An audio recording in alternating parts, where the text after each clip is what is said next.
But the fireworks started yesterday when LeBron James exercised his $52.6 million player option for next season, but his agent still left the door open for a possible departure from the Lakers. Take a look at what Clutch Sports CEO Rich Paul told our Shams Charania.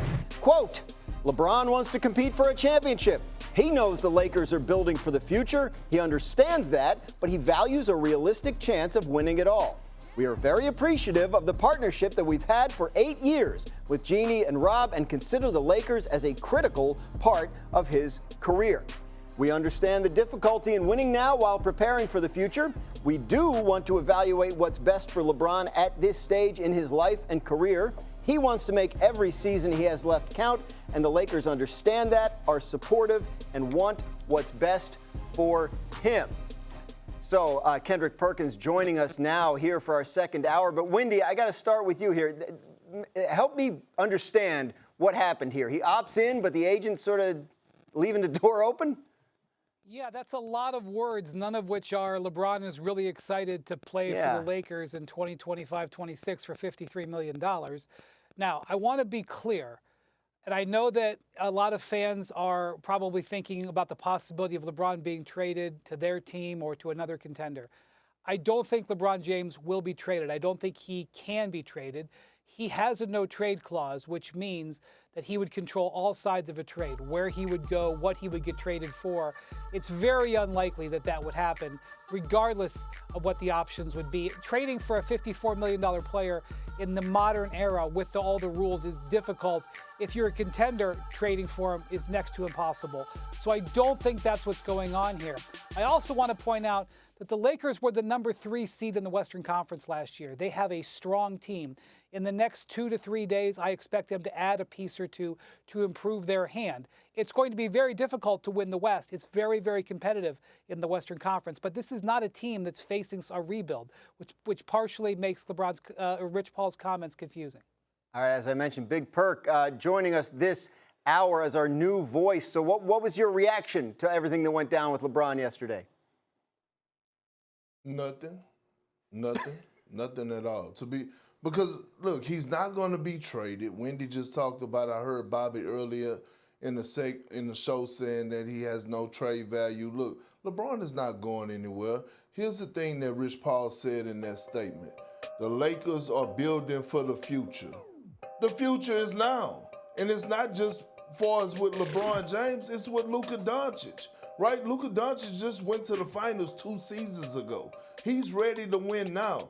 This is what it's really all about, is that the Lakers actually have to go out there and do some work.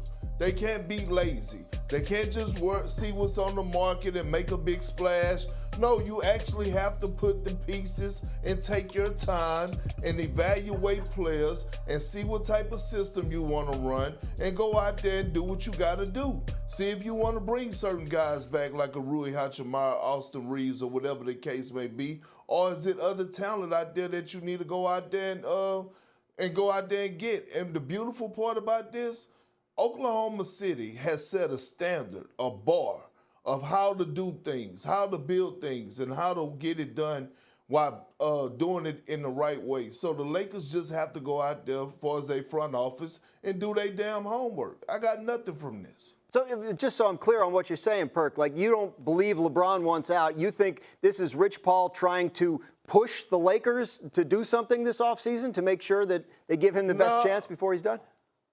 No, I'm saying the Lakers should do something this offseason to give Luka the best chance of winning the championship. The future is now. So when we say in the future, we're not talking about next year or 5 years down the line.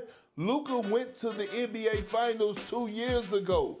Luka is now scratching and knocking at the door of his prime. This is not just about LeBron James. LeBron James has said, go do your damn work. You have LeBron James and Luka Doncic. Go fill in the gaps and let's make a run to try to see if we can go win the NBA championship. Well, that's what this is about. And to Big Perk's point, if the Lakers want to do that, they have the ability to do a lot of things this summer. We talked earlier about how there's only $12 million guaranteed on their books for next year, Jared Vanderbilt's contract. They got a ton of expiring contracts, about $60 million worth.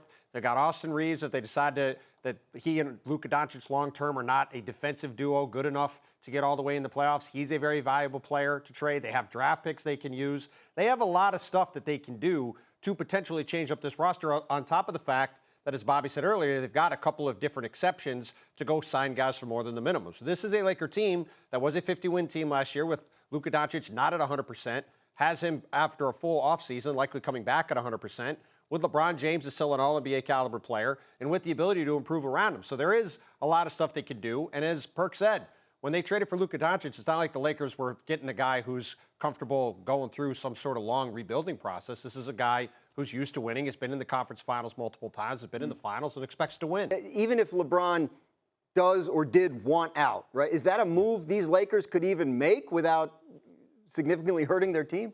Well, I think there's two ways to look at it, and this is not an indictment of LeBron James. He is certainly a top 10 player still and a generational player here. But it's about a 40-year-old player in the last year of his contract who's making $53 million. And as we've talked about it, I've talked to teams, and there's no team I talked to was willing to trade 4 or 5 players and basically rip down their roster. Now, from a buyout perspective, now that's a different, ball game there, and that would certainly have to come with the cooperation of the Los Angeles Lakers. And what benefit right now, entering day one of the free agency, is there in a buyout? There is none. You're going to have that $14 million exception if LeBron James is on the roster or he's not on the roster. It doesn't magically all of a sudden open up $30 million in cap space for you to go out and sign a player here. So from that perspective, there's no benefit if you wanted to go down that road as far as buying him out. As Brian and the panel said, this was the 3rd best team in the Western Conference last year. They're going to go out and get a center. They might get multiple centers tonight. They have the trade assets and the expiring contracts. They have a smaller exception. They have a younger player in Dalton Knecht. They have a 2031 first-round pick. They have the resources to go out and improve this. Will they be Oklahoma City? Probably not, but they can still be a top 4 team in the Western Conference. Yeah, we mentioned the Luka of it all as well. Windy, the uncertainty around the LeBron situation, to the extent that we have any, and again, I want to stress that we have some because of the agent and what he said yesterday. What does this have any effect on the Luka situation? Well, I talked to Rich Paul last night, and while he reiterated what he'd already said to Shams, he made it clear that he reached out to Luka Doncic and his representation and let them know that this was coming, just as he let the Lakers know that this was coming. These comments did not catch those folks by surprise. They may have scratched their head like the rest of us, but it didn't catch them by surprise. And I will say this, the Lakers, obviously, their big offseason priority, their number one priority is not to deal with LeBron James. It's not to get a center. Those things are important, but it's to get Luka Doncic into a long-term contract starting August 2nd when he is eligible to do that. And Luka's decision is not going to be predicated on LeBron. Luka's under contract for this year. LeBron is under contract for this year.